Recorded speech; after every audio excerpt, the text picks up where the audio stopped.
Hello, नमस्कार। जैसा कि अभी थोड़ी देर पहले हम आपको नोटिफिकेशन के बारे में बताए थे और एक छोटी सी रणनीति भी आपको साझा किए थे कि कैसे पढ़ें। और अब एक सवाल ये आ रहा था मेरे पास कि सर रिसोर्स बताए। देखिए, रिसोर्स एज सच मैं आपको बता दूंगा वैसे क्या स्टैंडर्ड रिसोर्सेस हैं, लेकिन बहुत ज़्यादा रिसोर्स के पीछे मत आप भागिएगा कि बहुत सारी किताबें पढ़ लें आप। मेरे पीछे आप देख रहे होंगे कि ये सामान्य अध्ययन प्रथम पेपर जो होता है प्रश्न पत्र, उसका सिलेबस यानी पाठ्यक्रम मैंने यहाँ पे कुछ लिखा हुआ है। अमूमन पाठ्यक्रम वही है जो यूपीएससी के लिए डिस्कस मैंने आपको किया था, वही इसका भी सिलेबस है। सिलेबस में कोई खास अंतर नहीं है, ना कि यूपी में, ना ही यूपी पीसीएस में, और ना ही बिहार पीसीएस में। प्रीलिम्स की अगर हम बात करें, जीएस पेपर की बात करें, बस केवल आपका स्टेट का पोर्शन जुड़ जाता है। स्टेट के 10 सवाल, 15 सवाल, कभी ज़्यादा भी हो सकते हैं, बट 10 से 15 सवाल, 15 सवाल, 15 क्वेश्चन आप मान के चल सकते हैं। आउट ऑफ 150 आपके स्टेट के आते हैं। तो स्टेट का आपको बस पढ़ना होता है और बाकी आपका सिलेबस वही रहता है। तो अमूमन ये वही सिलेबस है। अगेन, ये पीडीएफ मैं आपको ऐप पे प्रोवाइड करा दूंगा। ऐप पे क्विक लिंक पे हमारा ऐप है, उस ऐप पे आप जाइएगा, वहाँ पे क्विक लिंक है। क्विक लिंक पे आप क्लिक करेंगे तो यूपी पीसीएस की जो ऑफिशियल वेबसाइट है वहाँ पे आपको लिंक कर दिया जाएगा, वहाँ से भी आपको मिल जाएगा और बाकी वहाँ पे भी पड़ जाएगा, ऐप पे भी पड़ जाएगा। तो यहाँ पे आप देखेंगे एक शॉर्ट सिलेबस दिया गया है। अगर आप थोड़ा सा जिस्ट में इसको करने की कोशिश करूँ, भारत का इतिहास एवं भारतीय राष्ट्रीय आंदोलन, इसमें आप Indian national movement, again Indian national movement आप एनसीईआरटी से भी कवर कर सकते हैं। एनसीईआरटी बैच जो हमारा चल रहा है उसमें भी इंडियन नेशनल मूवमेंट दिया हुआ है। और इसका मैं अगर आपको रिसोर्स बताऊं, हर सब्जेक्ट पे एक बुक सर ने बताया आपको, उसी हिसाब से स्पेक्ट्रम के बुक में आप लास्ट में समरी देख लीजिएगा। अगर आपको पढ़ने का समय है तो वो बुक पढ़ लीजिए, समय अगर पढ़ने का नहीं है तो बुक के हर चैप्टर के लास्ट में आपको समरी दी गई है, तो आप वहाँ से समरी कर सकते हैं। और साथ ही साथ जो प्रीवियस ईयर क्वेश्चंस हैं, जिसका भी हम आपको प्रोवाइड करा देंगे, और नहीं तो आपको मार्केट में मिल भी जाएगी किताबें, वहाँ से भी आप जो है क्वेश्चंस को तैयार कर सकते हैं। भारत एवं विश्व भूगोल की बात करें तो केवल हम इसके बारे में बात करें तो, जो कि मेरा सब्जेक्ट भारत एवं विश्व भूगोल है, तो इसके बारे में हम आपको विस्तार से बता रहे हैं कि ज्योग्राफी की अगर हम बात करें तो ज्योग्राफी में आपको, अगर आपका बेसिक सही नहीं है तो आप 6 to 10 तक आप बेसिक के लिए पढ़ लीजिएगा, ताकि आपके टर्मोलॉजीज वगैरह क्लियर हो जाएंगे। उसके बाद आप 11th+12th की एनसीईआरटी पढ़ लीजिएगा। और जीसी लियोंग एक बुक आती है, जीसी लियोंग एक बुक आती है, आप उसको पढ़ लीजिएगा।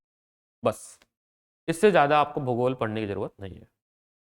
इसके बाद अगर आप कोई भी ऐसी बुक उठाते हैं जैसे शिवेंद्र सिंह, माधव हुसैन, तो ये आपका ऑप्शनल लेवल पर क्वेश्चन चले जाएंगे और आपका समय भी बर्बाद हो जाएगा। 4 महीने के हिसाब से ना आप शविंदर सिंह पढ़ सकते हैं और ना ही आप माजिद हुसैन पढ़ सकते हैं। ये दोनों ही पढ़ना मूर्खता है आखिरी के 4 महीने में। इस 4 महीने में केवल आप एनसीईआरटी पढ़िए, केवल एनसीईआरटी, केवल एनसीईआरटी 6 to 12 ओनली, और जीसी लियोन, और इसके सवाल लगा लीजिए। इसके जो भी प्रीवियस ईयर के क्वेश्चन है, इंडियन ज्योग्राफी से रिलेटेड, फिजिकल ज्योग्राफी से रिलेटेड। इंडियन ज्योग्राफी में ज़्यादा इंपॉर्टेंट क्या है, फिजियोग्राफी ऑफ इंडिया, भारत के आप हिमालय पढ़ लीजिए, सॉइल पढ़ लीजिए, फेमस पासेस पढ़ लीजिए, लैंड पढ़ लीजिए, क्रॉप्स पढ़ लीजिए, ट्राइब्स के बारे में पढ़ लीजिए, और भी जो मिसलिनियस टॉपिक है जो आपको ऑलरेडी पहले भी बताया जा चुका है, उसको आप पढ़ लीजिए। तो आपका यहाँ से हो जाएगा भूगोल। यहाँ इसको अगर आप पढ़ लेंगे तो आपके 15 सवाल तो यहाँ से हो जाएंगे, 15 क्वेश्चन आपके यहाँ से हो जाएंगे। उसके बाद पॉलिटी के बारे में सर आपको बताया चुके होंगे कि कैसे पढ़ना है, और आपको थोड़ा सा जिस्ट हम देते। पॉलिटी की अगर हम बात करें तो अगेन पॉलिटी में बहुत ज़्यादा आपको इधर उधर जाने की ज़रूरत नहीं है। अगर आप लक्ष्मीकांत अगर आप पढ़ रहे हैं तो, या आपने उसको पढ़ा होगा तो आपका काम हो जाएगा प्रीलिम्स पॉइंट व्यू से, और काफ़ी बढ़िया से सवाल आपके 18 से 20 सवाल बनेंगे पॉलिटी में, वो आप कर ले जाएंगे। इकोनॉमिक्स सर आपको पढ़ा ही रहे बढ़िया से। पर्यावरण की बात करें तो पर्यावरण का आपको, अगर हम रिसोर्सेज के साथ बताते चलें तो NIOS ओपन ओपन है, आप वहाँ से NIOS की जो बुक्स हैं उसको आप डाउनलोड कर सकते हैं।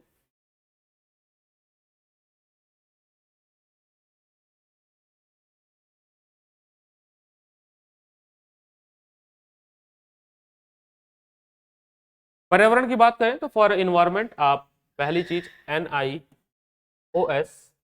NIOS की वेबसाइट पे जाके आप इसे लिंक से डाउनलोड कर सकते हैं किताब। दूसरा आप NCERT क्लास 12 की जो बायो है उसके लास्ट के 4 चैप्टर, इंट्रोडक्शन है आपका, वो बेसिक तैयार कर देगा। आपके जो 4 चैप्टर हैं, 4 चैप्टर आपको क्लास 12 के, मैं आप फिर से लिख देता हूँ, 12th क्लास की जो बायो है उसके आपको केवल 4 चैप्टर पढ़ने हैं, 4 चैप्टर लास्ट के आप पढ़ लीजिएगा, आपका काम हो जाएगा। और दूसरा जो इन्वायरमेंट में इंपॉर्टेंट है वो है करंट अफेयर। तो इन्वायरमेंट का जो करंट अफेयर है उस पर आप जोड़ दीजिएगा, उसके लिए आपको पिछले 1 साल का करंट अफेयर आपके पास होना चाहिए, उसकी तैयारी आप कर लीजिएगा। और बुक की बात करें तो फेमस बुक जो है वो शंकर IAS की बुक चलती है, शंकर IAS, इसको आप एक रीडिंग मार सकते हैं, आपका इन्वायरमेंट यानी कि पर्यावरण जो है वो हो जाएगा।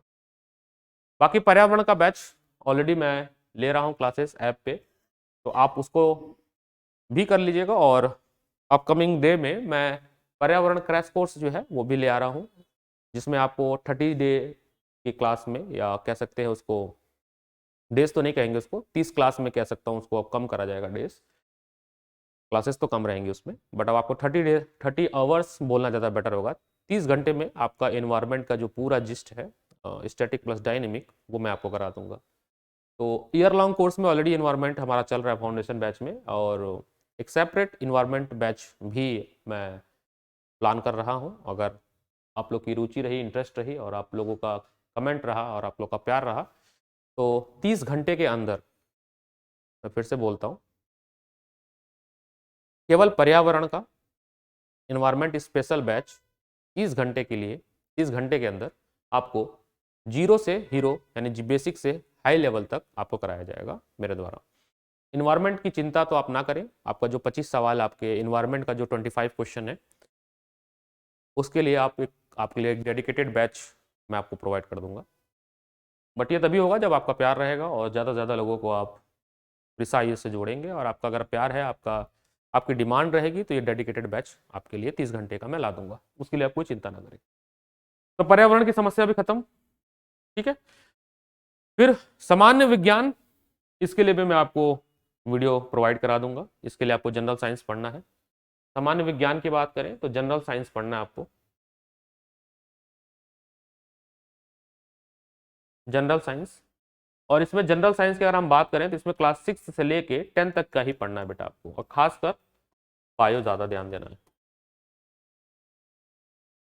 जनरल साइंस में क्या पढ़ना है, देखिए हम आपको जस्ट थोड़ा थोड़ा आपको बता देते हैं। जनरल साइंस में जो बायो का सेक्शन है उसमें आप सेल पढ़ेंगे, टिश्यू पढ़ेंगे, एनिमल टिश्यू, प्लांट टिश्यू पढ़ेंगे, ह्यूमन डाइजेस्टिव सिस्टम पढ़ेंगे, ह्यूमन रेस्पिरेटरी सिस्टम पढ़ेंगे, ह्यूमन ब्लड सिस्टम पढ़ेंगे, मतलब सर्कुलेटरी सिस्टम पढ़ेंगे, ह्यूमन हार्ट पढ़ेंगे, विटामिन पढ़ेंगे, डिजीज पढ़ेंगे, डिफिशियंसीज पढ़ेंगे, जो डिजीज हो रही है, और जो करंट में अगर कोई न्यूज़ चल रहा है, काइंड ऑफ कोरोना वायरस या कोई वायरस है, वो आप जनरल साइंस में पढ़ लीजिए।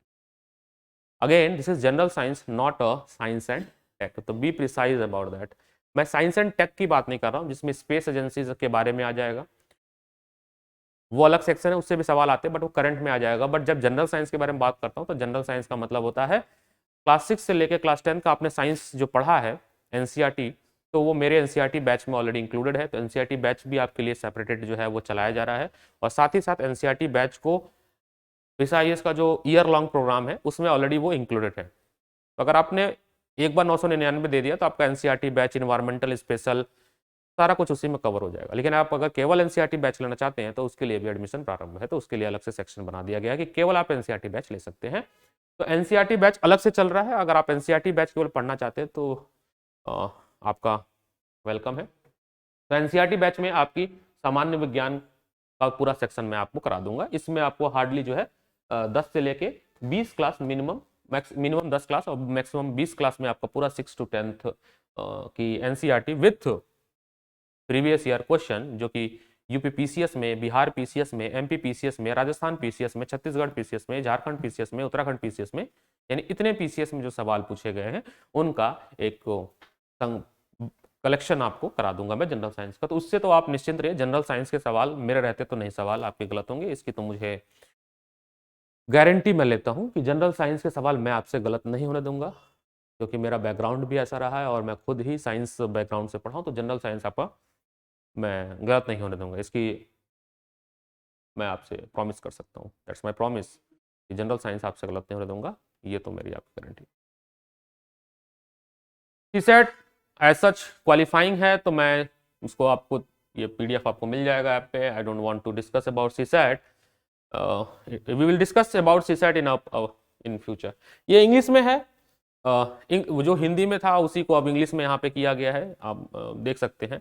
यहाँ पे लिखा हुआ है current event of national international importance, history of India, national movement, India and world geography.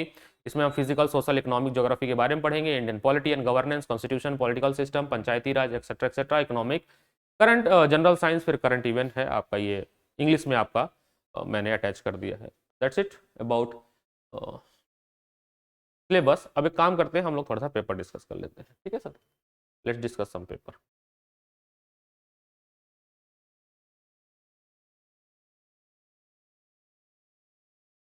I hope it is visible.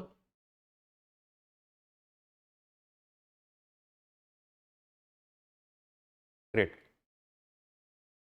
तो मैं इसके ऑप्शंस भी बता चलूंगा, जो कि ऑफिशियल आंसर की जो है जारी की गई है उसके हिसाब से, और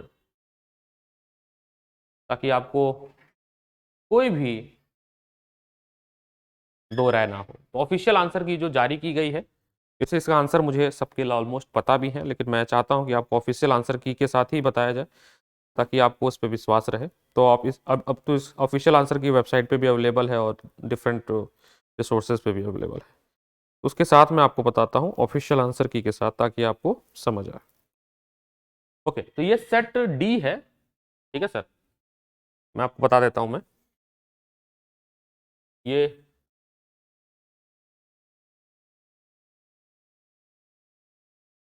ये आपका सेट डी है, यूपी पीसीएस 2022 प्रीलिम्स का पेपर है। अब देखेंगे कि जैसे ये डिस्कशन इस पेपर का खत्म होगा, आपको समझ आएगा कि मैं जो कहना चाह रहा था कि रिसोर्स क्या फॉलो करना है। अगर आप पहला सवाल देखते हैं, इसमें लिखा है मैच द फॉलोइंग को करना है, तो आपकी कमिटी से सवाल आया हुआ है और यहाँ पे साल दिया हुआ है। अब इससे आप क्या समझेंगे अभी, कि आपको क्या करना है जब आप पॉलिटी पढ़ें, तो पॉलिटी में जितने भी कमिटी दिए गए हैं, हर अलग अलग सेक्शन पे जितने भी कमिटी दिए गए हैं, आपको कमिटी बहुत अच्छे से पढ़ लेना चाहिए। तो पॉलिटी में आप एक पॉइंट लिख सकते हैं, जो लोग ऑनलाइन मुझे सुन रहे हैं और ऑफलाइन दोनों, आप लोग एक लिस्ट बनाते चलिए कि क्या क्या पूछा जाता है। तो आप लिख लीजिएगा important committees in the Indian polity after independence. आज़ादी के बाद से लेके जितने इंपॉर्टेंट कमिटीज बने हैं, उनका आपको साल, उस कमेटी में मेंबर अगर याद रहे तो ठीक है, या उसका क्या मोटो थीम था उस कमेटी का, वो आप याद रखिए, क्योंकि कमेटी से सवाल आते हैं मैप वाले कि किस साल में कौन सी कमेटी बनाई गई थी। दूसरा जो मैं आपको अभी बताता हूँ, वो कॉन्स्टिट्यूशनल अमेंडमेंट। आप ये सब लिखते चलिएगा सर, मैं जो आपको बता रहा हूँ, कॉन्स्टिट्यूशनल अमेंडमेंट। कॉन्स्टिट्यूशनल अमेंडमेंट आप ईयर लिख लीजिएगा, और उस अमेंडमेंट का क्या मोटो था वो लिख लीजिएगा। Third, schedule. हर शेड्यूल के बारे में आपको पता होना चाहिए, ठीक है? और आर्टिकल्स की आपको समझ होनी चाहिए। तो देखिए, Balwant Rai Mehta committee, Ashok Mehta committee, L M. Singhvi committee, N P. की थंग कमेटी, ये आपको दिया है, और इधर आपको ईयर दिया हुआ है, और आपसे पूछा है कि इनमें से आप मैच करके बताइए कि कौन सा कमेटी किस साल में बनाया गया था। इसमें आयोग द्वारा जो ऑप्शन दिया गया था, वो ऑप्शन बी दिया गया था, तो मैं आयोग वाला ऑप्शन ही कोड करूंगा ताकि कोई ऐसा डिस्प्यूट ना रहे। इसके हिसाब से आप देखेंगे, बलवंत राय कमेटी सभी सही है, इस पे 157, 97, 86 और 88, तो बी ऑप्शन दिया गया है, हिंदी में यहाँ पे लिखा हुआ है। अब देखिए, सेकंड क्वेश्चन पे हम आए, तो dichloro diphenyl trichloro ethane DTT, इसके बारे में पूछा हुआ है। तो अगेन ये आपका इन्वायरमेंट से क्वेश्चन है, जो कि हम यूज़ करते हैं कैसे, फर्टिलाइजर या उसके रूप में है, कि जो हम एग्रीकल्चर में यूज़ करते हैं, उससे क्वेश्चन है। तो DDT के बारे में दिया हुआ है, अगर आप क्वेश्चन देखेंगे कि ये क्या है, बायोकेमिकल पॉल्यूंट है, नॉन बायोडिग्रेडेबल पॉल्यूंट है, या बायोडिग्रेडेबल पॉल्यूंट है, या नॉन पॉल्यूंट है। तो आप कीवर्ड पे देखिए, बहुत वैसे कोई बहुत कठिन सवाल तो है नहीं ये। कह रहा है कि ये देखिए पॉल्यूंट तो है, ठीक है, ये तो सबको पता है, बट इसमें से भी कौन सा सही है, ऑप्शन बी प्रिसाइज की अगर हम बात करें तो देखिए ये नॉन बायोडिग्रेडेबल है, यानी कि ये डिकम्पोज नहीं होता है। ये क्या है, नॉन बायोडिग्रेडेबल है। नॉन बायोडिग्रेडेबल का मतलब होता है कि जो डिकम्पोज ना हो, मतलब पर्यावरण में ये पूरी तरह से कह सकते हैं खत्म ना हो, इसका अवशेष रह जाए। जैसे प्लास्टिक क्या है, प्लास्टिक नॉन बायोडिग्रेडेबल है, तो DDT is a non biodegradable pollutant. तो ये भी आप देखेंगे तो आपका इन्वायरमेंट पर्यावरण का क्वेश्चन है, प्लस अगर आप बहुत ध्यान से देखेंगे तो ये बेसिक इन्वायरमेंट में दिया हुआ है। अगर एग्रीकल्चर चैप्टर आप लोग कक्षा 8 या 9 में पढ़े होंगे बढ़िया से, तो वहाँ पे डीटीटी के बारे में ऑलरेडी इंट्रोडक्शन दिया हुआ है। तो ये आपका मैं आपको बता देता हूँ, ये क्लास 8 की एनसीईआरटी है, उसमें एग्रीकल्चर चैप्टर है। मैं आपको कोट कर दे रहा हूँ, क्लास 8 का एनसीईआरटी आप उठाइएगा साइंस की, तो उसमें चैप्टर है एग्रीकल्चर। एग्रीकल्चर चैप्टर में डीटीटी के बारे में ऑलरेडी चर्चा की चुकी है, और मैं आपको फिर से बता दूं ये प्रीवियस ईयर क्वेश्चन है। कहा जाता है, कहा नहीं जाता है, ये माना ही जाता है, कहना की कोई जरूरत नहीं है, कि अगर आप उत्तर प्रदेश के प्रशासन, उत्तर प्रदेश की तैयारी कर रहे हैं तो आपको प्रीवियस ईयर क्वेश्चन लगाने चाहिए। लगभग लगभग 30 से 40 सवाल आपको पुराने ही मिल जाएंगे।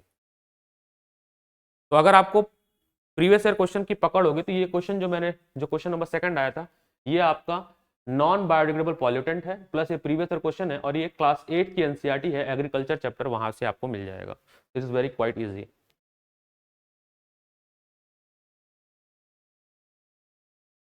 तीसरा सवाल आपका ट्राइब्स के बारे में है। ये भी टॉपिक आप लिख सकते हैं, ट्राइब्स जरूर पूछा जाता है यूपी के एग्जाम में, ट्राइब के बारे में पूछा जाता है, या कोई ट्राइब्स न्यूज में तो पूछा ही जाएगा। इसमें ट्राइब्स दिया और स्टेट दिया हुआ है, तो आपको कहना है मैच करके बताना है। कुकी ट्राइब्स कहाँ पाई जाती है, ठीक है, केरिया ट्राइब्स, या नदी ट्राइब्स, और पालियान ट्राइब्स। तो आयोग के आंसर के हिसाब से मैं आपको बताएं, वैसे आप खुद भी गेस वर्क लगा सकते हैं। तो इसमें लिखा कि which is correctly match. Okay, ये भी ध्यान देना कि इसमें से कौन सा करेक्टली मैच है, तो ऑप्शन इसमें बी है, यानी कि आपका ये ट्राइब्स पहला वाला सही है, केरिया ट्राइब्स और पालियान ट्राइब्स तमिलनाडु में, ये सही है। तो यहां से क्या समझा हमने, हमें ट्राइब्स के बारे में भी पता होना चाहिए।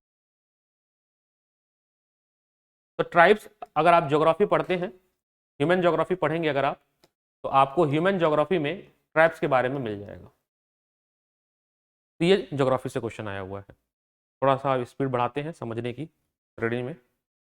इसमें से लिखा है कि which of the following is not an example of biomass energy, निम्नलिखित में से कौन सा बायोमास ऊर्जा का स्रोत नहीं है। तो बायोमास में क्वेश्चन आया हुआ है, वुड, न्यूक्लियर एनर्जी, गोबर एंड कोल। ये भी बेसिक क्वेश्चन है, आप कर सकते हैं। उसके बाद क्वेश्चन नंबर 5 आपका हिस्ट्री से क्वेश्चन है। अब हिस्ट्री के क्वेश्चन देखिए, अगर आपको आते तो ठीक है, नहीं तो मैं तो कहूंगा हिस्ट्री पे ज्यादा आप कैलकुलेटिव गेस ना मारे, क्योंकि हिस्ट्री में फैक्चुअल याद है तो ठीक है, ठीक है, लेकिन हिस्ट्री में क्वेश्चन रिपीट होते हैं। इसमें क्वेश्चन जो है लगभग लगभग मेरा जो अभी तक का अनुभव है वो कहता है कि 70% क्वेश्चन जो है वो कहीं ना कहीं पहले पेपर में आ चुका है, वो 10 ये रिपीट करते हैं, क्वेश्चन चेंज नहीं करते हैं। तो निम्नलिखित में से किसने चिंतामणि भट्ट द्वारा संरचित संस्कृति ग्रंथ सुक्त शुक सप्ती का फारसी में अनुवाद किया है। Who among the following has translated Chintamani Bhatt Sanskrit text Shukasaptati in the Persian and give the title Tutinama, Tutinama रखा है। तो ये देखिए, आप हिस्ट्री से सवाल है, अगर आपको ये आएगा तो आप कर सकते हैं। इसके बाद मैं आपको थोड़ा सा और एक दो क्वेश्चन डिस्कस कर समझाता हूँ। ये देखिए, इन्वायरमेंट प्रोटेक्शन एक्ट का क्वेश्चन है कि when the environment protection act for and preservation was passed by government of India 1986। तो मैं अभी जब बायोडाइवर्सिटी पढ़ाऊंगा, ऑलरेडी शायद मैंने बता भी दिया, तो डायरेक्ट क्वेश्चन वहीं से है। ये हम लोग डिस्कस करते हैं अधिनियम के बारे में। तो लिखा है कि when the environment protection act, आप देखिए क्वेश्चन नंबर 10। तो ये बहुत ही फेमस क्वेश्चन है, ऐसा कोई बहुत टफ क्वेश्चन भी नहीं है, कि अगर आप मेरे लेक्चर बायोडाइवर्सिटी पे देखेंगे या मेरे नोट्स को अगर आपने देखा होगा तो सीधे ये नोट्स से क्वेश्चन है मेरे। इन्वायरमेंट का जो मेरा नोट्स है, उस एनवायरनमेंट के नोट्स में अगर आप बायोडाइवर्सिटी पढ़ेंगे तो मैंने इसका जिक्र वहां पे किया हुआ है। तो ये आपका है ऑप्शन नंबर ए 1986। अब ये देखिए एकदम फैक्चुअल क्वेश्चन है। यहाँ पे आपको अगर डेट याद है तो आप कर पाएंगे, नहीं तो यहाँ पे कंफ्यूज हो जाएंगे। तो आप देखिए इन्वायरमेंट से क्वेश्चन है, वो भी ये, अगर मैं इसका लेवल बताऊं कि कैसा लेवल है तो ये बहुत ही इजी लेवल है।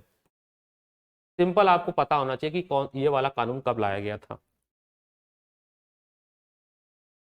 ठीक है, ये करंट अफेयर का क्वेश्चन है, 11th क्वेश्चन कि who among the following has become the first women president of Tanzania in April 2022। ये आपका करंट अफेयर क्वेश्चन है। अब सवाल यहां से मैं आपको बताऊं कि बच्चे पूछते हैं कि सर कितने महीनों का करंट अफेयर आपको पढ़ना चाहिए, तो कम से कम आपका 1 साल का करंट आपको पता होना चाहिए। मान लीजिए पेपर हो रहा है मई में, मई 2023 में पेपर हो रहा है, तो मई 2022 से आपको करंट अफेयर पढ़ना चाहिए। ज्यादा पढ़ते तो और अच्छी बात है, मैं मिनिमम की बात कर रहा हूं, मैं मिनिमम के बारे में बात कर रहा हूं।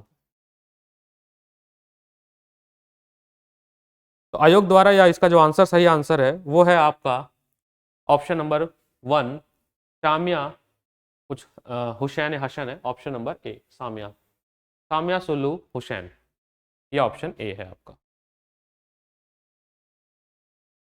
करंट अफेयर का क्वेश्चन है कि 2022 अप्रैल में तंजानिया की पहली महिला प्रेसिडेंट, तो जब इस तरह का कोई न्यूज़ हो कि फर्स्ट वुमेन प्रेसिडेंट या फर्स्ट वुमेन कुछ भी ऐसा हो, तो आपको थोड़ा सा पता होना चाहिए। ठीक है, करंट अफेयर का क्वेश्चन है। अगला सवाल है कि विच डे, अच्छा अगला जो 13 क्वेश्चन है मैं इससे आपको बता देता हूँ कि जितने भी फेमस डे हैं, आपको मार्केट में ऐसे बहुत सारे मैगजीन में एक सेक्शन बना होता है डेज के बारे में, डेज एंड थीम के बारे में, डेज एंड थीम। 13 क्वेश्चन आप देखेंगे ओजोन डे के बारे में है, तो आप ये किस दिन मनाया जाता है, ओजोन डे किस दिन मनाया जाता है। ये आपको डे एंड थीम अगर आप पढ़ते हैं तो आपको वहां से आइडिया लग जाएगा, आपको पता होना चाहिए। तो ये आपका ऑप्शन नंबर 16। जैसे मैंने अभी थोड़ी देर पहले आपको बताया था कि आपको शेड्यूल पता होना चाहिए, इंडियन पॉलिटी अगर आप पढ़ रहे हैं तो शेड्यूल के बारे में पता होना चाहिए। और ये कई बार देखा गया है, हर साल क्वेश्चन जो है रिपीट हुआ है किसी न किसी पेपर में, तो देखिए डायरेक्ट शेड्यूल से क्वेश्चन आया हुआ है। Indian polity, Indian polity question अगर आप पढ़े, अगर आपको दिख पा रहा हो, मैं हिंदी और इंग्लिश थोड़ा सा हट जाता हूँ स्क्रीन से, आप हिंदी और इंग्लिश दोनों सवाल को पढ़ते हैं। इसमें देखिए दिखा है 3rd schedule, 4th schedule, 7th schedule and 8th schedule के बारे में दिया है। बोला इन सब शेड्यूल में कौन सा सब्जेक्ट है, इसको आप मैप करके बताइए। अनुसूची और विषय के बारे में दिया हुआ है 14th क्वेश्चन, आप ध्यान से पढ़िए इसको। तो इसमें सी ऑप्शन है, यानी C is correctly match. C option अगर आप देख पाएंगे, अगर आपको दिख पा रहा होगा, तो ए का ऑप्शन 2 है, यानी 3rd शेड्यूल में आपको ओथ के बारे में दिया गया है। ठीक है, 4th शेड्यूल में आपका काउंसिल ऑफ स्टेट के बारे में, सीट ऑफ एलोकेशन के बारे में दिया है। और 7th शेड्यूल में आपका list of subject matter to the law, parliament और स्टेट लेजिस्लेचर के बारे में दिया है। और 8th शेड्यूल में आपको लैंग्वेज के बारे में दिया हुआ है। तो वैसे भी आपको पता होना चाहिए 8th शेड्यूल में लैंग्वेज के बारे में दिया, तो अगर आप मैप करते हैं एलिमिनेशन राउंड से, अगर आपको आता तो आप देखते कि केवल ये वाला ऑप्शन, केवल सी ऑप्शन सही हो पाएगा, क्योंकि सी में केवल ये दिया था कि जो 8th शेड्यूल है, 8वीं अनुसूची जो है वो भारत की भाषा के से डील करती है, लैंग्वेज से डील करती है। तो आप देखेंगे कि ये केवल ऑप्शन सी ही मैच कर पा रहा था। तो अगर आप एलिमिनेशन राउंड, अगर मान लीजिए बाकी, वैसे आपको इसकी एक ट्रिक भी होती है याद करने की, सबका अपना अपना ट्रिक है, आपको पता होना चाहिए 8वीं सूची में भारत के भाषा के भारत में जो लैंग्वेज के बारे में लिखा गया है, राष्ट्र जो जितनी भाषाएं उनके बारे में लिखी गई है। ठीक है, तो अगर आपको केवल इतना भी पता था कि 8वीं सूची में जो है लैंग्वेज के बारे में लिखा है, तो आप एलिमिनेशन राउंड से देखिए इसमें कोई भी ऐसा ऑप्शन नहीं है जो कि इसको सपोर्ट करता हो। तो अगर आप इसको एलिमिनेशन राउंड से करते तो भी आप इसको कर ले जाते। तो एलिमिनेशन राउंड से आप देखेंगे केवल सी ऑप्शन है जिसमें 8th शेड्यूल के बारे में सही सही मैच किया, जो कि लैंग्वेज के बारे में है। तो by the elimination round, elimination technique, elimination, तो देखिए किस तरह से बहुत ही स्मार्ट एलिमिनेशन लगाना है, तो वो तो आपको समय के साथ ही सीखने को मिलेगा। जैसे जैसे आप हमारे लेक्चर में आगे बढ़ेंगे हम लोग के साथ, और हमारे पढ़ाने की जो कहते हैं कि जो साइंटिफिक मेथड हम लोगों ने डेवलप किया है टीचिंग का और एक अलग इनोवेटिव निकाला कि किस तरह से हम एलिमिनेट करें, वो आपको एक दिन में नहीं आएगा। ये मेरा अनुभव कहता है आपको कि आप एक दिन में इसको आप नहीं सीख सकते, वो आपका एक ईयर लॉन्ग प्रोसेस है, एक हैबिचुअल है, एक हैबिट है। तो इसमें मुझे अगर आप देखें तो केवल मैंने कैलकुलेटिव गेस लगाया कि मुझे पता था कि 8 शेड्यूल में लैंग्वेज के बारे में तो इसमें कोई ऑप्शन मैच नहीं हुआ, फिर भी आपको शेड्यूल के बारे में पता होना चाहिए। अगेन क्वेश्चन नंबर 15 आपका करंट अफेयर है। निम्नलिखित में से किस स्थान पर विश्व स्वास्थ्य संगठन WHO is going to establish global traditional medicine centre? ये भी करंट अफेयर क्वेश्चन है कि कहां पे WHO ने जो है ग्लोबल ट्रेडिशनल मेडिसिन सेंटर स्थापित किया है।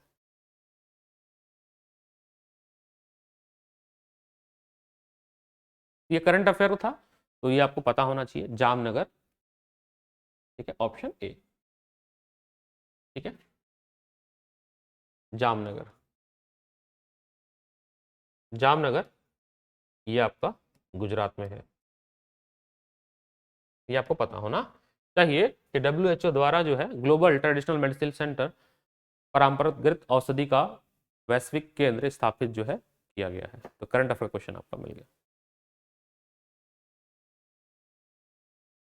अगेन मैंने कहा था आपसे कि एटलीस्ट जब आप पॉलिटी पढ़िए तो अमेंडमेंट के बारे में जरूर पढ़िए।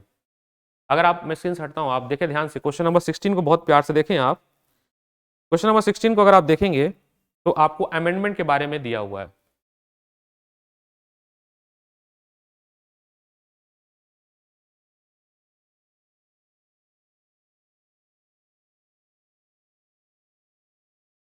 तो अमेंडमेंट के बारे में दिया, तो जब आप इंडियन पॉलिटी पढ़िए तो जितने भी अभी तक अमेंडमेंट हुए हैं इंडियन पॉलिटी में, अगर आप लक्ष्मीकांत पढ़ेंगे तो एक जगह पे सारा जो है अमेंडमेंट कोट करके लिखा गया है। या एक, मैं आपको एक PDF प्रोवाइड कर दूंगा कि अब तक जितने भी अमेंडमेंट हुए हैं वो ऐप पे आपको एक PDF मिल जाएगी, सर प्रोवाइड कर देंगे आपको, और मैं भी आपको प्रोवाइड कर दूंगा कि सारे अमेंडमेंट आपको एक जगह पे लिखे हुए मिल जाएंगे।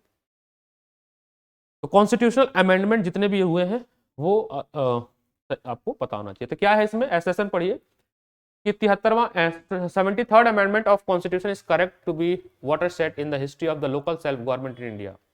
ये एसेशन हो गया। उसका रीजन, कारण 73rd constitution amendment confer much cover constitution status on Panchayati. तो इसमें जो पहला स्टेटमेंट वो सही है और जो दूसरा एसेशन है, जो रीजन है, उसकी करेक्ट व्याख्या कर रहा है। अभी अभिकथन और कारण ये दोनों ही सही है, तो ऑप्शन आपका ए बनेगा। ए एंड आर दोनों ही सही है तथा आर जो है ए की सही व्याख्या है।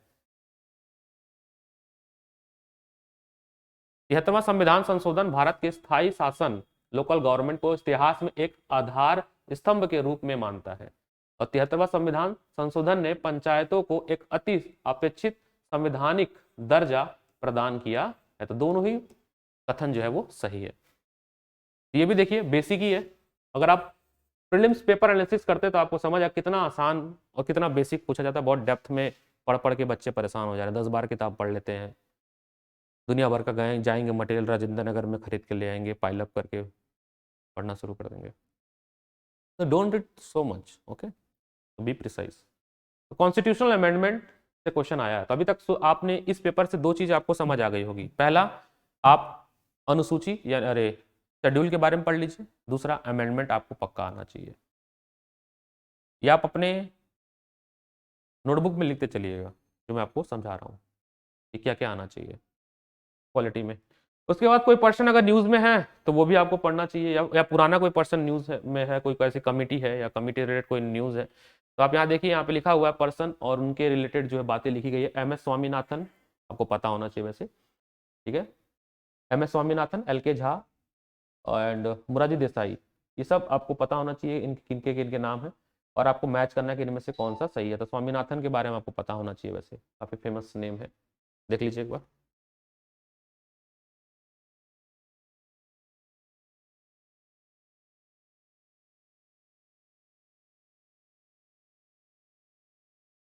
आई hope it is correct, okay.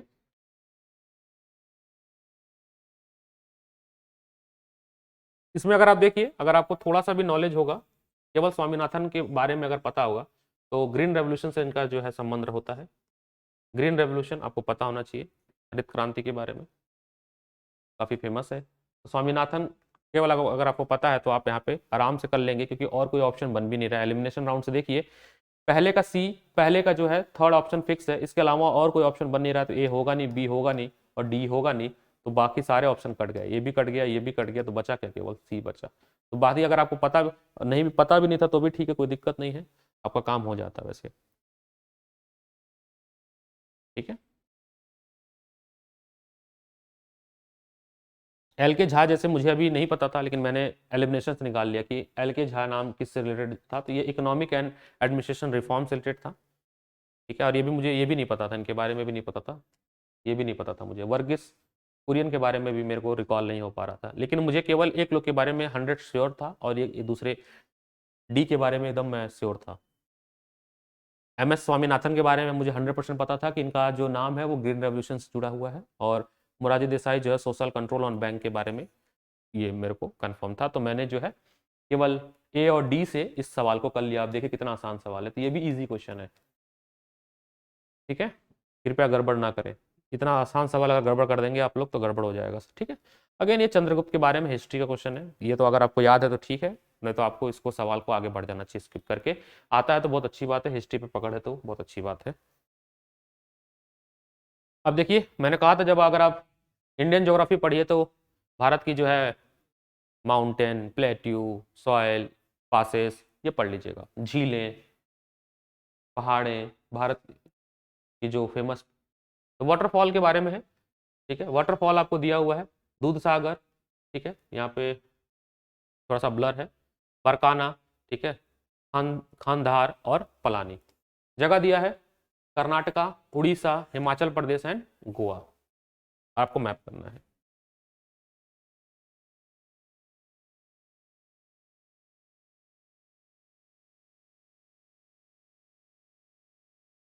ठीक है, इसमें ऑप्शन बी है, इसका बी ऑप्शन है। इसमें आपका ये है कि दूध सागर गोवा, और बरखाना जो है वो हिमाचल प्रदेश, खानदार जो है वो आपका उड़ीसा, और पलानी आपका कर्नाटका। ठीक है, पलानी जो है आपका कर्नाटका में है। ठीक है, ये भारत का वाटरफॉल है। दूध सागर आपका गोवा में है। तो अगर आपके पास ये दो के बारे में नॉलेज है तो बहुत आसानी से हम बता सकते हैं कि बी ऑप्शन इसका। ठीक है,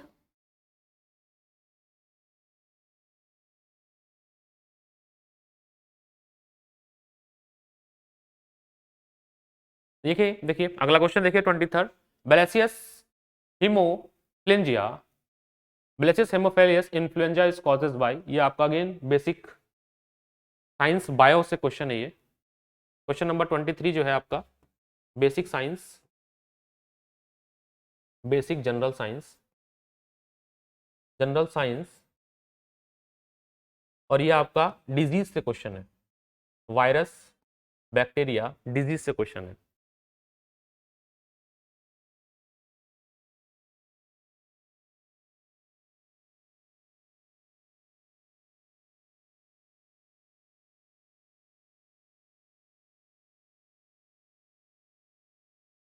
तो बेसिक साइंस जब आप पढ़ेंगे उसमें आप विटामिन, डिजीज के बारे में अगर आप पढ़ेंगे तो वहाँ पे आपको पता चलेगा कि मैं वहाँ पे जब हम डिजीज और के बारे में डिस्कस करेंगे तो काली खांसी, ये आपका जो है बेलिसिस होम्योफिलिस की वजह से होता है, तो ये आपका डी ऑप्शन। क्वेश्चन नंबर 24 अगर आप देखेंगे तो ये भी आपका बेसिक साइंस से ही क्वेश्चन है। क्वेश्चन नंबर 24 ये भी आपका बेसिक साइंस से क्वेश्चन है। Basic science class 6 to 10th में, which of is not a green house gas, इनमें से कौन सा जो है ग्रीन हाउस गैस नहीं है। तो देखिए, कार्बन डाइऑक्साइड है आपका ग्रीन हाउस गैस है, क्लोरोफॉर्म भी है, क्लोरोफ्लोरो कार्बन, मीथेन भी है, आपका क्या है आर्गन, आर्गन नहीं क्योंकि एक न्यूट्रल गैस है, ये कोई ग्रीन हाउस गैस नहीं है। तो आर्गन जो है ये आपका नोबल गैस है, नोबल गैस है। तो ये आपकी बेसिक केमिस्ट्री से क्वेश्चन है। बेसिक केमिस्ट्री अगर आपकी तैयार है, जिसमें अगर आपने पीरियोडिक टेबल अच्छे से पढ़ा हो तो भी आप बता सकते हैं कि आर्गन जो है वो ग्रीन हाउस नहीं है, क्योंकि नॉट बोला है। ग्रीन हाउस गैस वो गैस होते हैं जो कि सनलाइट को ट्रैप करते हैं। सोलर इंसोलेशन जो होता है, सनलाइट जो आती है पृथ्वी पे उसको वापस जाने नहीं देते और पृथ्वी के जो टेम्परेचर है उसको इंक्रीज करते हैं, उसको हम लोग ग्रीन हाउस गैस कहते हैं। तो CO2 है आपका, मीथेन है आपका, और क्लोरोफ्लोरोकार्बन भी है। ये तो आपके रेफ्रिजरेटर हीटर, अरे सॉरी रेफ्रिजरेटर जो भी कूलेंट है आपके फ्रीजर हो गए उससे ये निकलता है। तो क्लोरोफ्लोरोकार्बन तो है आपका, ठीक है। तो कार्बन डाइऑक्साइड, क्लोरोफ्लोरोकार्बन और मीथेन, ये तीनों तो हो जाएंगे। आर्गन नहीं है। मीथेन में आपको बता दूं CH4 होता है, क्लीन फ्यूल कहते हैं इसको, CH4, इसको क्लीन फ्यूल कहते हैं, ठीक है। आपके घरों में जो जो सिलेंडर है जिससे खाना बनता है उसमें मीथेन भरा होता है। तो 23, क्वेश्चन नंबर 23 और 24 ये दोनों ही बहुत ही आसान है, इजी क्वेश्चन है। अभी देखिए हमने आपको कितना सही तरीके से आपको बताया कि कितने इजी इजी क्वेश्चन आए। ये यूक्रेन क्राइसिस का क्वेश्चन है, करंट अफेयर क्वेश्चन है कि मेडिकल जो यूक्रेन पे जब अटैक हुआ है था उसमें किसने किया था, रशिया ने। तो भारतीय सेना द्वारा जो है, वायु सेना द्वारा जो है वापस मेडिकल स्टूडेंट को लाया गया था। तो उस ऑपरेशन का नाम था ऑपरेशन गंगा।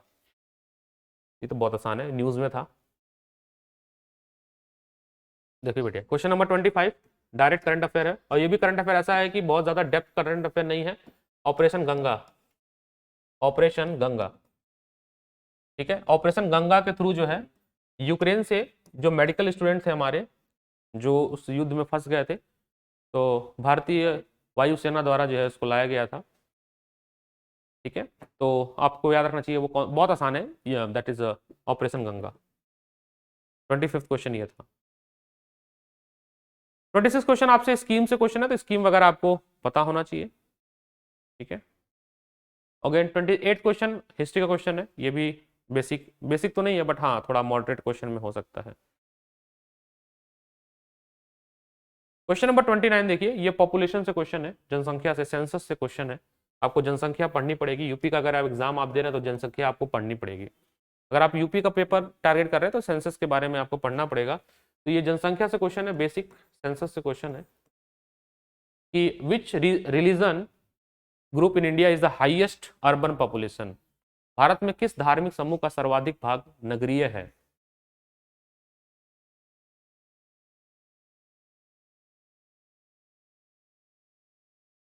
तो आयोग ने इसमें ऑप्शन ए दिया है, जैन, ठीक है। तो ये आयोग का आंसर है भाई, ऑप्शन ए, जैन धर्म।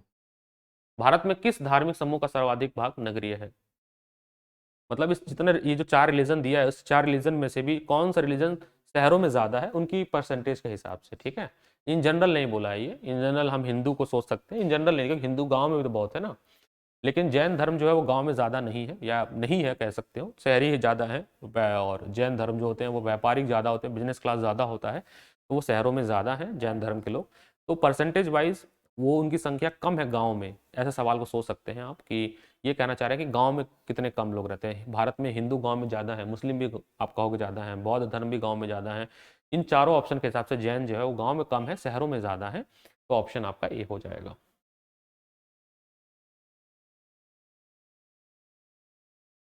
उत्तर प्रदेश से क्वेश्चन है 31 कि consider the following cities of Uttar Pradesh arrange in descending order in term of their population. जनसंख्या के आधार पर घटते क्रम में दिए गए जो 4 स्टेट हैं, गाजियाबाद, कानपुर, आगरा, लखनऊ, इनको आप करिए, मतलब सबसे ज्यादा फिर कम, इस तरह से डिक्रीजिंग ऑर्डर में आपको करना है।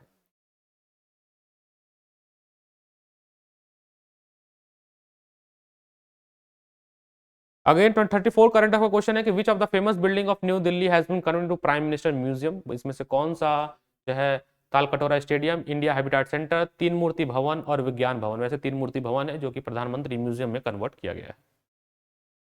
पहला सोलर एनर्जी से चलने वाला एयरपोर्ट बनाया गया है भारत में। The first airport powered by solar energy in the India is new Delhi, Kochi, Ahmedabad और चेन्नई। ये भी करंट का टॉपिक है, क्वेश्चन है।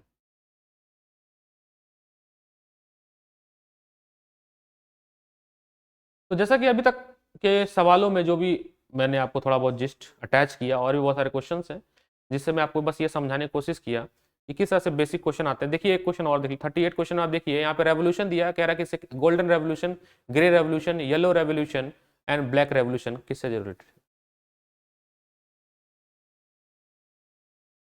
तो गोल्डन रेवोल्यूशन जो है आपका, यहाँ से मेरे को जो पता है, दैट इज ए का ऑप्शन आप इस पे map करिएंगे, black revolution.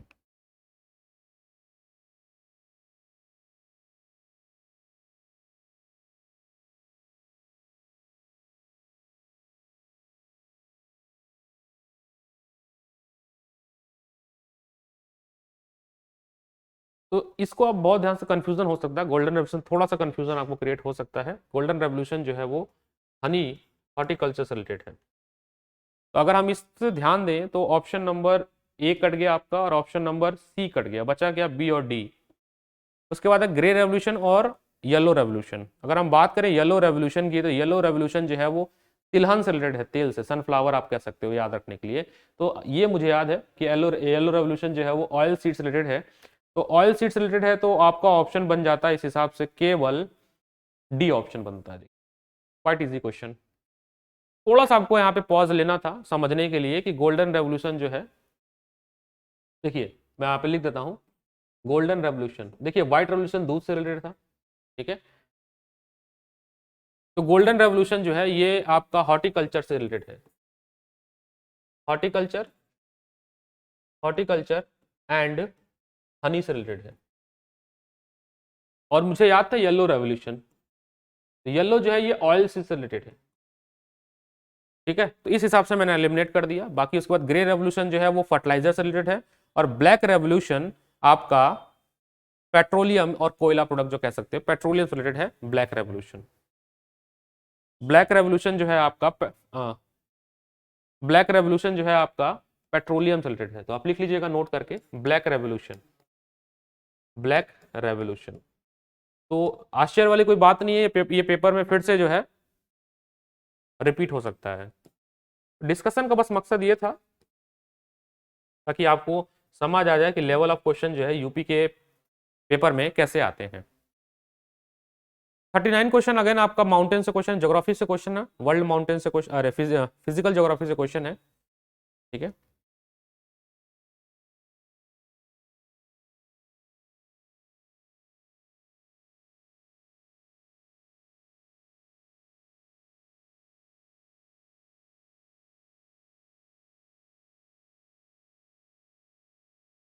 Question number 40, ये मिसलिनियस और जनरल साइंस में हो सकता है कि नियोप्रीन जो है क्या है, स्पेशलाइज रबर है, ऑक्सीटोसिन, इनमें से कौन सा गलत है। तो ऑक्सीटोसिन हार्मोन से तो सही है, और रियोन जो है वो मॉडिफाइड स्टार्च है, या इस पर थोड़ा सा डाउटफुल है। ये आपका जनरल साइंस और उससे क्वेश्चन है, आप थोड़ा सोचिए, इस पर विचार करिए। क्वेश्चन नंबर 40 कह रहा है कि नॉट करेक्टली मैच। आप ये कंफ्यूज ना हो जाइएगा कि करेक्टली मैच पूछा जाए आपसे।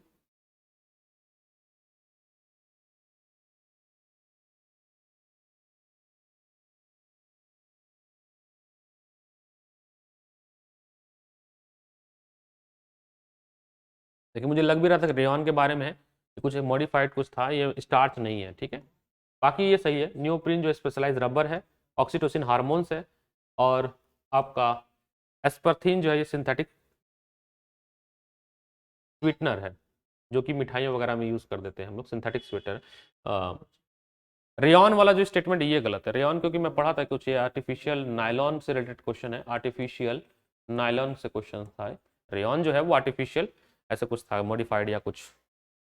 तो ये ऑप्शन तो ए तो गलत है, बाकी ये सब सही है। नॉट बोला है ना, तो नॉट में आपको ये बताना कि कौन सा इसमें से गलत है या उनके बारे में गलत दिया हुआ है। उसके बाद जब आप इन्वायरमेंट पढ़िएगा, मैं अभी इन्वायरमेंट में हमारा टॉपिक चलेगा, पूरा कंप्लीट टॉपिक चलेगा उसमें। जब आप इन्वायरमेंट पढ़िएगा तो इन्वायरमेंट में आप बायोस्फीयर के बारे में, ठीक है, इंडियन बायोस्फीयर के बारे में, नेशनल पार्क के बारे में, वाइल्ड लाइफ सेंचुरी के बारे में, ठीक है, वेटलैंड के बारे में, रामसर साइट के बारे में, ये सब इन्वायरमेंट में टॉपिक मैं ऑलरेडी कवर करूंगा। वहीं से क्वेश्चन आया हुआ है ये, wild life sanctuary of UP was establish in 1975। इनमें से कौन सा वाइल्ड लाइफ सेंचुरी जो 1975 में यूपी में बनाया गया था। थोड़ा सा आपको यूपी स्पेशल पढ़ना पड़ेगा। तो 42 क्वेश्चन जो है वो यूपी स्पेशल से क्वेश्चन है। यूपी का यूपी स्पेशल भी हो गया और इन्वायरमेंट रिलेटेड दोनों मिक्स करके क्वेश्चन है। ये दोनों ही आपको आना चाहिए तो आप कर पाएंगे। अब ये देखिए, ये बड़ा इंटरेस्टिंग सवाल है। मेरे से कोई कह रहा था कि ये सर वर्ल्ड ज्योग्राफी में क्या आप वर्ल्ड हिस्ट्री क्यों पढ़ा रहे हैं। ये देखिए, मेरे अभी कल परसों का लेक्चर है मेरा था एक, उसमें क्वेश्चन में जर्मनी के बारे में बता रहा था, नाजिज्म के बारे में बता रहा था। नाजिज्म में मैं आपको बताया था किस तरह से जो है प्रथम विश्व युद्ध के बाद जो है नाजी जो हिटलर क्या कहते हैं उसको, जर्मनी के टुकड़े टुकड़े कर दिए गए थे। और वहां पे एक जगह थी रुहूर, उसको बांट लिया गया था। तो वो यहाँ पे लिखा है रुहुर कोल फील्ड।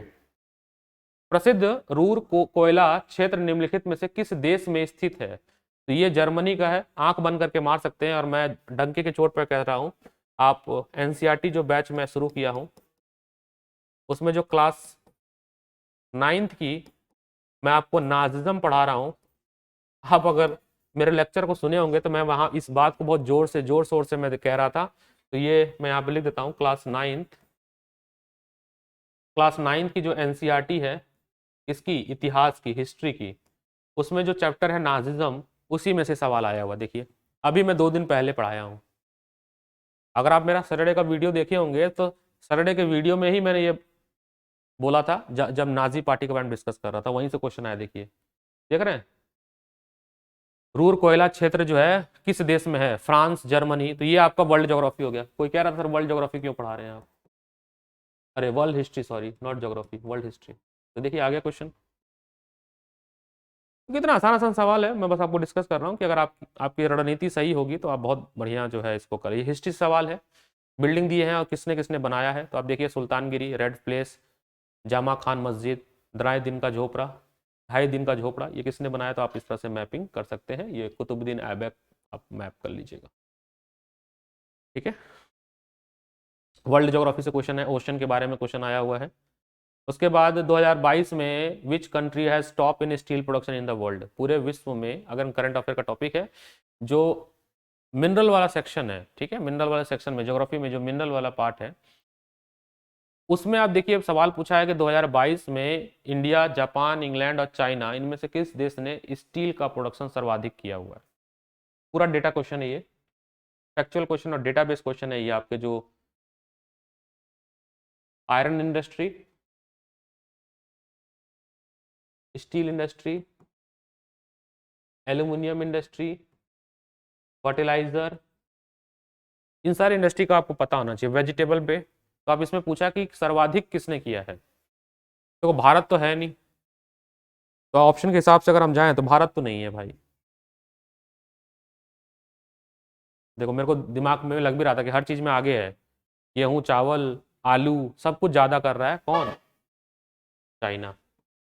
बीमारी भी ज्यादा वही फैला रहा है, चाइना। तो चाइना जो है ना, ये सर्वाधिक स्टील प्रोडक्शन में है, ये हर चीज में आगे, ये कॉफी, टी, पता नहीं हर चीज में आगे चल रहा है। तो मैं तो ज्यादा आपको सजेशन तो चाय दिख जाए ना, तो चाइना अगर ऑप्शन में हो, तो अगर आपको गैस खेलना है ना, मास्टर गैस, तो चाइना पे मार देना। चाइना हर चीज में 1 नंबर हो रहा है। गेहूं भी ज्यादा उगा रहा है ये, चावल भी ज्यादा उगा रहा है ये, गन्ना भी ज्यादा उगा रहा है, आलू भी ज्यादा उगा रहा है। तो देखिए स्टील में भी चाइना 1 नंबर पे है, ठीक है। उसके बाद देखिए क्वेश्चन नंबर 49, ये आपका इन्वायरमेंट से क्वेश्चन है, वो भी बेसिक इन्वायरमेंट से क्वेश्चन है।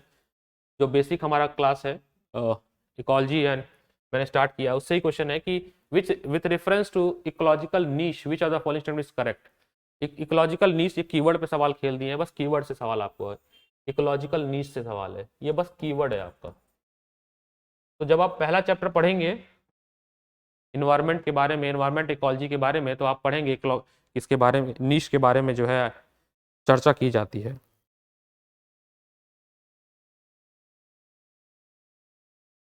नीश मतलब क्या होता है? यूनिक, जिससे जो है वो कह सकते हैं इन्वायरमेंट, उस चारों तरफ चीजें डेवलप होती हैं।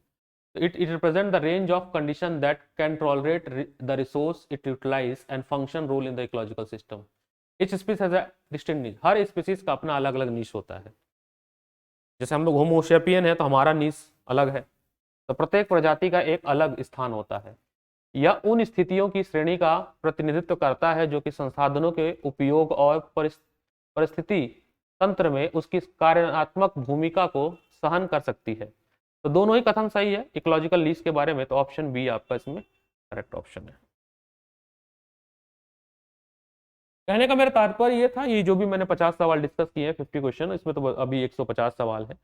ये आने वाले क्लासेस में देखिए, गंगा एक्शन प्लान, ये आपका करंट अफेयर है। उसके बाद आपका 54 क्वेश्चन बेसिक है, कह रहे हैं सब्जेक्ट को अरेंज करना सीक्वेंस ऑर्डर में संविधान में किस तरह से दिया हुआ है। तो यूनियन टेरिटरी पहले दिया है, उसके बाद सिटीजन दिया है ना, ये तो बहुत आसान है। पहले नंबर पे आपका यूनियन आएगा, फिर संविधान आएगा, फिर आपका DPSP आता, फिर फंडामेंटल राइट आता। संविधान के में जो इंडियन कॉन्स्टिट्यूशन में इसको किस श्रृंखला में रखा गया है, तो बहुत आसान है ये भी। ह्यूमन डेवलपमेंट इंडेक्स जो है वो कौन सी क्या लिखा है, arrange the following country on the basis of SDI in descending order, घटते क्रम में HDI, करंट अफेयर है ये भी, ठीक है। 58 आपका बैटल्स के बारे में क्वेश्चन है, तो हिस्ट्री जब पढ़िए तो जितने भी बैटल आए वो आप पढ़ लीजिएगा।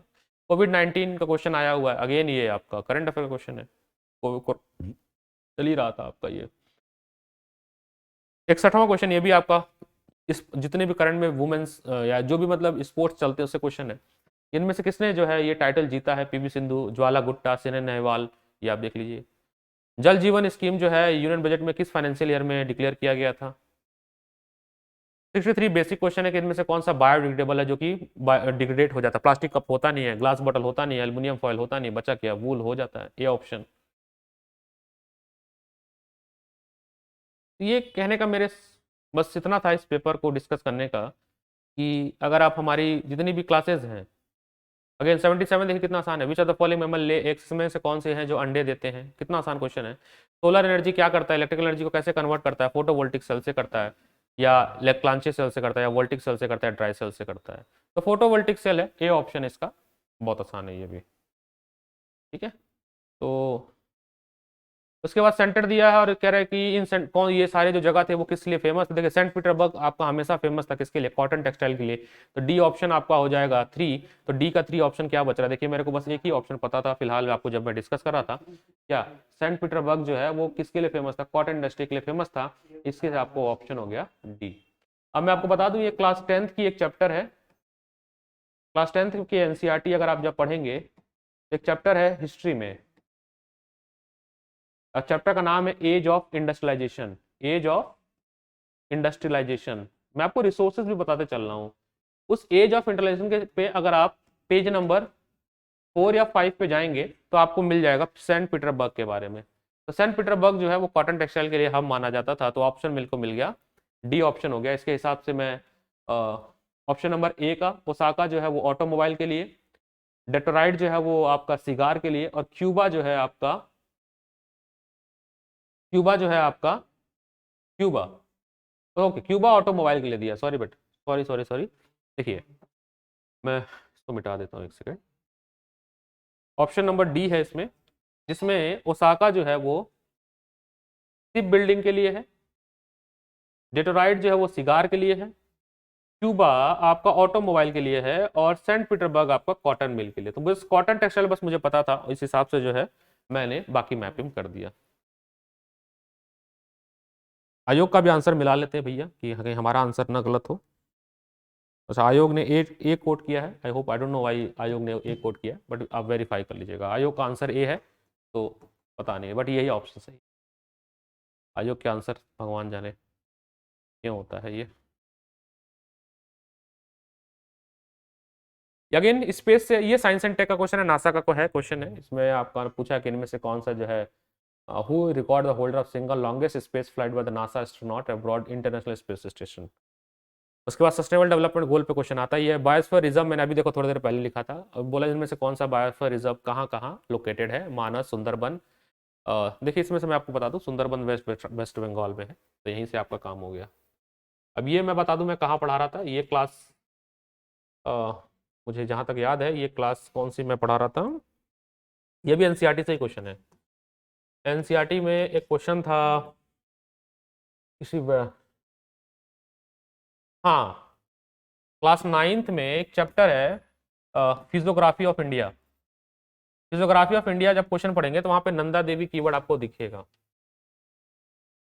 ठीक है। तो इससे आपका ऑप्शन ए का 4 बनेगा, ए का 4 जो है, ए का 4 आपका ऑप्शन बन रहा है, ये बी ऑप्शन बन रहा है, ए का 4 बनेगा, और बी आपका ये नंदा देवी जो है, ये आपका नंदा देवी जो है उत्तर प्रदेश, ठीक है। और आपका मानस जो है वो डी ऑप्शन पंचमढ़ी जो है ये आपका है मध्य प्रदेश में।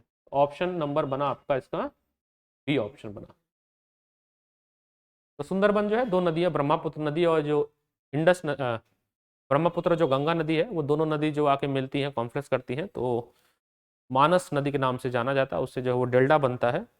तो ड्रेनेज जब हम पढ़ाएंगे आपको तो उसमें हम आपको ये बात बहुत प्यार से समझा देंगे और अच्छे से कि ये सुंदरबन डेल्टा बना कैसे, एक मार्सी लैंड है।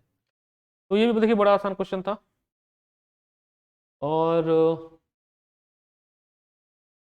उत्तर प्रदेश से क्वेश्चन है, वन डिस्ट्रिक्ट वन प्रोडक्ट। देखिए मैंने जब लेक्चर चालू किया था तभी मैंने आपको बोला था वन डिस्ट्रिक्ट वन प्रोडक्ट के बारे में। देखिए वहीं से क्वेश्चन आया है कि बागपत में क्या बनाया जाता है, अमेठी, आगरा और गौतम बुद्ध नगर में क्या बनाया जाता है, इनमें से आप मैच करके बताइए कौन सा सही है और कौन सा गलत है। फॉरेस्ट से क्वेश्चन आया हुआ है तो इसमें आपका क्वेश्चन हो जाएगा 2021 का है ना, मैक्सिमम फॉरेस्ट इंक्रीज किस देश में हुआ, किस प्रदेश में हुआ है भारत में। तो जहां तक मुझे याद है वो अरुणाचल प्रदेश ऑप्शन है, इसका सी ऑप्शन है। यूपी की ये कुछ, अब ये बड़ा आसान पार्ट, जय हो जय हो जय हो जय हो। देख रहे हैं आप लोग, अगर आप पता नहीं आप समझ पा रहे हैं, ये एनसीईआरटी से ही क्वेश्चन है। एनसीईआरटी क्लास टेंथ में पॉलिटी चैप्टर, आप पॉलिटी बुक उठाएंगे तो उसमें एक चैप्टर का नाम है नेशनल पॉलिटिकल पार्टी। चैप्टर का नाम है पॉलिटिकल पार्टी। देख रहे हैं आप एनसीईआरटी की इंपॉर्टेंस, लोग कह रहे हैं एनसीईआरटी के क्या, एनसीईआरटी कर रहे हैं। आप ये देखिए 92 क्वेश्चन एनसी जो है वो पॉलिटिकली कभी following party in the chronology order के पहले कौन कौन सी बनी है, भैया ये एनसीईआरटी में दिया हुआ है, बहुत आसानी से दिया हुआ है, हो गया काम। एनसीईआरटी आप जाइएगा उठाइएगा, क्लास 10 की एनसीईआरटी पॉलिटिकल पार्टी में जाइएगा, उसमें ये सारा दिया हुआ डेट के साथ, किसने क्या बनाया थीम के साथ। तो 92 क्वेश्चन जो ये भी एनसीईआरटी से आया हुआ है। तो अगर आप क्लास 6 से लेके क्लास 10 तक की अगर आप एनसीईआरटी पढ़ लेते हैं ना किसी भी टॉपिक का, मैं यहाँ पे बात कर रहा हूँ पॉलिटी का क्योंकि पॉलिटी क्वेश्चन आया था, ये क्वेश्चन हो गया। देखिए आप समझ रहे हैं कितनी इंपॉर्टेंस एनसीईआरटी की है, बहुत ज्यादा इंपॉर्टेंस एनसीईआरटी की। एनसीईआरटी को आप लोग हल्के में लेते हैं, ये क्वेश्चन एनसीईआरटी में ही था। अब देखिएगा जब मैं आपको 10th क्लास की एनसीईआरटी पढ़ाऊंगा पॉलिटिकल पार्टी, तो आपको वहाँ पे मैं ये क्वेश्चन कोट करा दूंगा, आप याद रखेंगे 92 क्वेश्चन नंबर याद रखिएगा आप, ठीक है। बिम्स्टेक आपका करंट अफेयर का क्वेश्चन है, ये भी आपको मैंने बता दिया। Sad Shodhak Samaj, again it is who is the founder, Raja Ram Mohan Roy, famous question है ये, कॉमनवेल्थ करंट अफेयर क्वेश्चन है। क्वेश्चन नंबर 96 अगर आप बहुत ध्यान से पढ़िए तो क्लास देख रहे हैं मैं, क्वेश्चन नंबर 96 इसको अगर आप देखेंगे तो मैं इसका रिसोर्स बताता हूँ। ये क्लास नाइन्थ की बुक है एनसीईआरटी की, जनरल साइंस चैप्टर नंबर 1। आप पढ़िएगा वहां पे जाके, चैप्टर नंबर 1+2 दोनों बोल लिख दे रहा हूँ, दोनों चैप्टर आप पढ़ेंगे तो होमोजीनियस सॉल्यूशन और हेट्रोजीनियस सॉल्यूशन के बारे में है। होमोजीनियस सॉल्यूशन और हेट्रोजीनियस सॉल्यूशन के बारे में है, बस कुछ नहीं है, ठीक है सर, ये आप याद रखेंगे।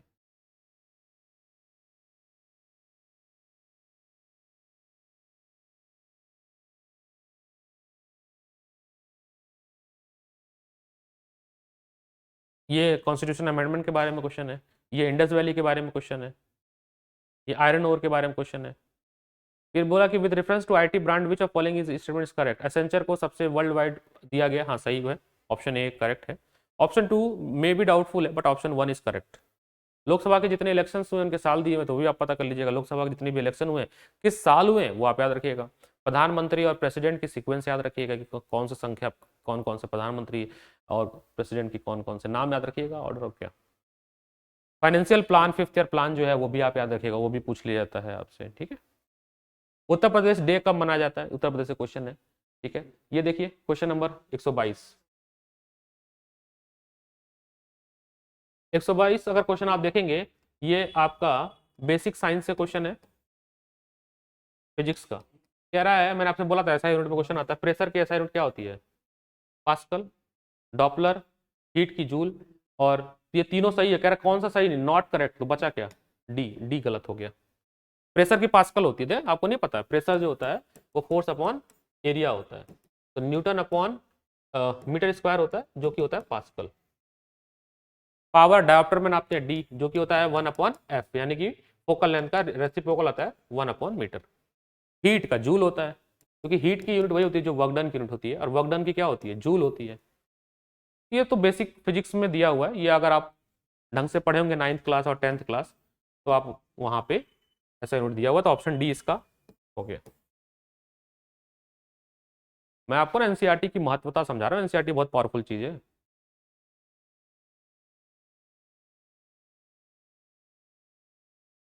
ठीक है सर। ये एल्युमिनियम देखिए अगेन, वाह वाह क्या सब बात है। 130 सवाल, क्वेश्चन नंबर 130 अगर आप देखेंगे, ये भी आपका क्लास टेंथ की ज्योग्राफी पढ़िएगा। ज्योग्राफी में आपको दिया हुआ है सबके बारे में कि कहाँ कहाँ पे क्या क्या लोकेशन है।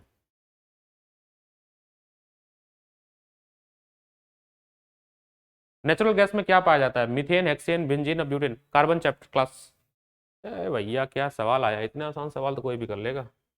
ये देखिए, ये क्लास टेंथ की एक चैप्टर है जिसका नाम है carbon compound. Carbon compound, carbon compound chapter है किसमें? साइंस में। चैप्टर नंबर है 4। चैप्टर नंबर 4 पढ़िएगा, वहां पे आपको इसके बारे में मीथेन, बेंजीन, हेक्सेन, ब्यूटेन के बारे में पता चलेगा। नेचुरल गैस आपका क्लीन होता है, तो आपका ऑप्शन नंबर हो गया ए मीथेन। मीथेन का फॉर्मूला था CH4। हेक्सेन में 6 कार्बन होते हैं, C6H12 मतलब 14 होता है। बेंजीन होता है आपका C6H6। ब्यूटेन में 4 होता है आपका C4H12। बेसिक केमिस्ट्री से सवाल आ रहा है, देख रहे हैं सब कुछ एनसीईआरटी से ही आया हुआ है। जो लोग एनसीईआरटी नहीं समझ पा रहे हैं ना, वो अब समझेंगे। पेपर का डिस्कशन देख लीजिए आप, इसीलिए मैंने पेपर डिस्कस कराया है। ठीक है, ये फिलोसफर जॉइंट, ये पार्लियामेंट उससे क्वेश्चन है, पॉलिटी से, नीति करंट अफेयर क्वेश्चन है, global business current affair question है, SDG करंट अफेयर क्वेश्चन है, न्यूज़पेपर बेसिक क्वेश्चन है हिस्ट्री से।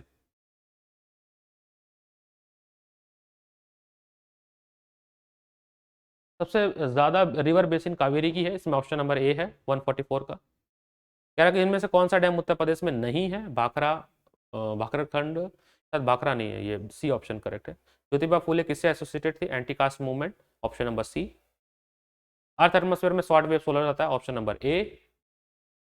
अभी जो सिंगल विंडो एंट्रेंस एग्जामिनेशन बताया गया है, चेंज करके अभी पहली बार हुआ है, उसका ऑप्शन कौन सा है? CUET। ठीक है, combined university entrance test, option number सी।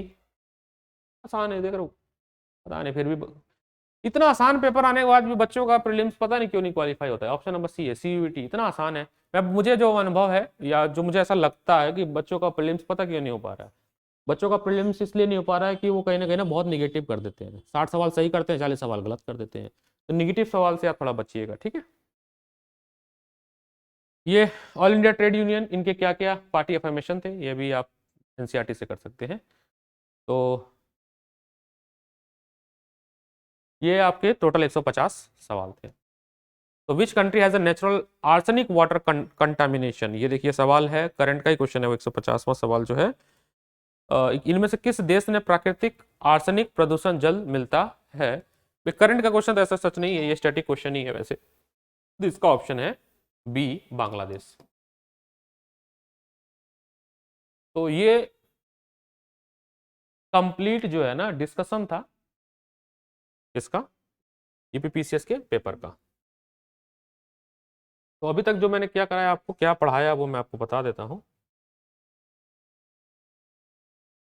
ये यूपी पीसीएस 2022 का पेपर डिस्कशन था, पेपर डिस्कशन था,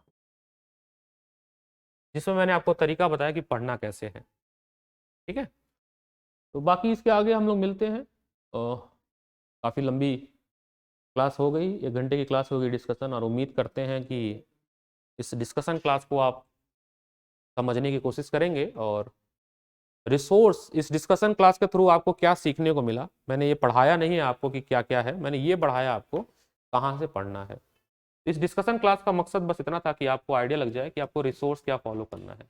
तो अगर आप मेरी बात को समझ पाए होंगे, तो मेरा पहला रिसोर्स आपके लिए था कि एनसीईआरटी आपका ब्रह्मास्त्र है, और दूसरा ब्रह्मास्त्र आप जो है वो है आपका प्रीवियस ईयर क्वेश्चन। 2 ब्रह्मास्त्र पे आप कमांड कर लेंगे तो 60-70 सवाल तो आपके बन जाएंगे, इसको कोई नहीं रोका है।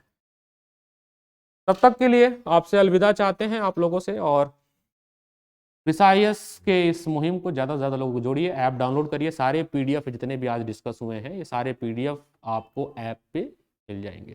तब तक अपना ख्याल रखें, धन्यवाद, have a nice day, take care, signing off, engineer Anuj sir, IITN। Thank you so much.